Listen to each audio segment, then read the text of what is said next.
I'm Jillian, and in this video, I'm going to show you how to use broadcast blocks in Scratch. Broadcast blocks allow you to broadcast a message to communicate between the sprites in your project. So here I have my project using the cat and the dog sprites.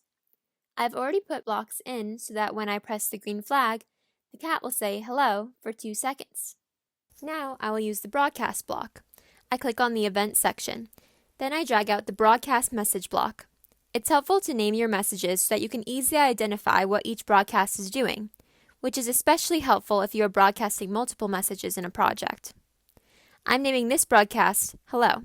Then I will go to the code for my dog sprite. To react to the broadcast, I drag out the When I Receive block in Events. I need to make sure the dog is receiving the correct broadcast, which is hello. You can click on the drop-down menu to select which broadcast message you want. I'll make the dog say hello. Let's try it out.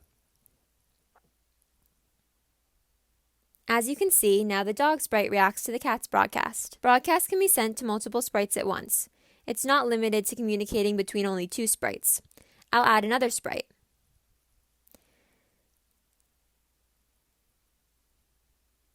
I'll drag out the When I Receive block again and select hello.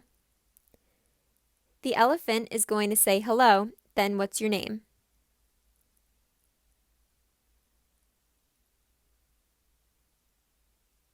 To respond, I'll make the cat say, cat. Let's try it out. This doesn't work. The cat is responding to the question before the elephant asks. To fix this, I'll use the broadcast and wait block instead.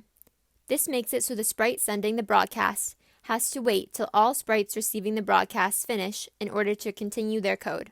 As you can see, the conversation between the sprites now makes sense. To recap, the broadcast message block broadcasts a specific message and has no other effect. The broadcast and wait block broadcasts a specific message and blocks its script until the When I Receive message block finishes in all other sprites. The When I Receive block will work when it receives the broadcast. Once it has been received, the sprite's code underneath will go into action. Broadcasts are very useful in Scratch to communicate between sprites to trigger specific scripts. Thanks for watching!